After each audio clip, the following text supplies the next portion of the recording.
પાટનગર ગાંધીનગરમાં ડ્રેનેજ કામમાં બેદરકારી, સોસાયટી વાસીઓ ભોગવી રહ્યા છે હાલાકી. પાટનગર ગાંધીનગરમાં ચાલી રહેલા ડ્રેનેજ લાઇનના કામકાજમાં ગંભીર બેદરકારી સામે આવી છે. સોસાયટી વિસ્તારમાં કોન્ટ્રાક્ટરો દ્વારા આડેધડ અને બિન યોજનાબદ્ધ કામગીરી કરવામાં આવતા સ્થાનિક રહીશો ભારે હાલાકી ભોગવી રહ્યા છે. સ્થાનિકોનું કહેવું છે કે સોસાયટીના મુખ્ય રસ્તા પર છેલ્લા 10 દિવસથી ખોદકામ કરી કોન્ટ્રાક્ટરો ગાયબ થઈ ગયા છે. રસ્તો સંપૂર્ણ રીતે બ્લોક થતા વાહન વ્યવહાર બંધ થયો છે, તેમજ બાળકો, વૃદ્ધો અને ઇમરજન્સી સેવાઓને ભારે મુશ્કેલી પડી રહી છે. રહીશોએ આરોપ લગાવ્યો છે કે કોઈ પણ પ્રકારની સુરક્ષા વ્યવસ્થા, બેરિકેડિંગ કે સૂચન ફલક વગર કામ કરવા ચાલુ કરવામાં આવ્યું છે.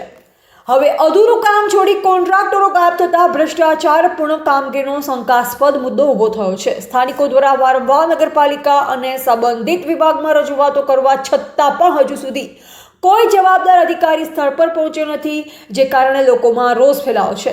સોસાયટીના રહીશો માંગણી કરી રહ્યા છે કે તાત્કાલિક ખોદકામ પૂર્ણ કરી રસ્તો ખુલ્લો કરવામાં આવે, જવાબદાર કોન્ટ્રાક્ટર સામે કાર્યવાહી કરવામાં આવે, કામમાં થયેલી બેદરકારીની ઉચ્ચ સ્તરીય તપાસ કરાય. હવે જોવું રહ્યું કે પાટનગર ગાંધીનગરના જવાબદાર તંત્ર આ ગંભીર મુદ્દે ક્યારે કાર્યવાહી કરે છે કે પછી રહીશોનો રોષ વધુ ઉગ્ર બનશે.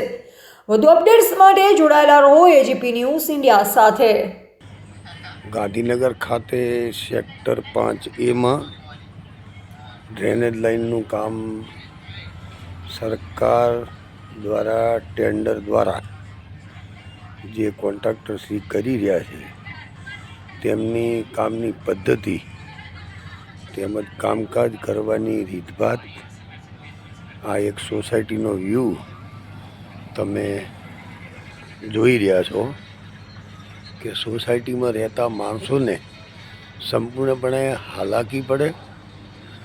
કોઈ મોટી ઉંમરના માણસ ખાડામાં પડી જાય અને કોઈ પણ અકસ્માત સર્જાઈ જાય એવી તદ્દન લાપરવાહીથી અને સોસાયટીમાં રહેતા ઘર માલિકો એમણે જે મોંઘા ભાવના પ્યોર બ્લોક નાખીને પોતાના ઓટલા તેમજ ઘર આગળ સુશોભન કર્યું છે એના ઉપર મન ફાવે તે રીતે માટીના ઢગલા 5-5, 10-10 દિવસ સુધી પડ્યા રાખી અને રહીશો હેરાન થાય તેવી પદ્ધતિ અને સિસ્ટમથી કામ કરી રહ્યા છે.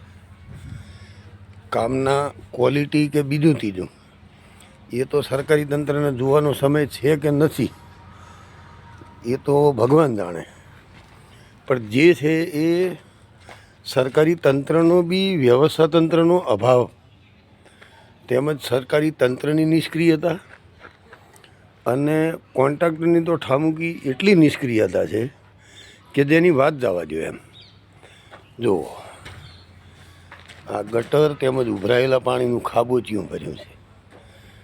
જસ્ટ આ પરિસ્થિતિમાં ગટરના પાણીથી આજુબાજુમાં રહેતા રહીશોમાં રોગચાળો ફેલાશે તો એના જવાબદાર વ્યક્તિ કોણ? કોન્ટ્રાક્ટરને પોતાના નફાની પડી છે. એમને પૂરતા સાધનો, ટ્રેક્ટર, બેરિકેટર, સેફટીના સાધનો વગેરે કશું રાખ્યા સિવાય મશીનરીથી આડેધડ કામ કરવું છે.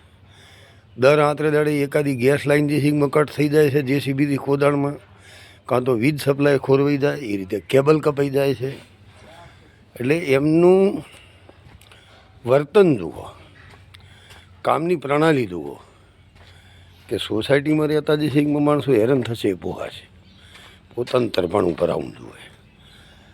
એટલે જ આ બધી વેદના અને ઉપાધિઓની રજૂઆત એજીપી ન્યૂઝ પાટણને નમ્ર નિવેદન સાથે કરું છું કે આ ઘોર તંત્રની નિષ્ક્રિયતા અને કુંભકર્ણની નિદ્રામાંથી જાગે એટલા માટે જાગૃત ચેનલ તરીકે આપના સુધી જે છે આ માહિતી પહોંચાડી છે.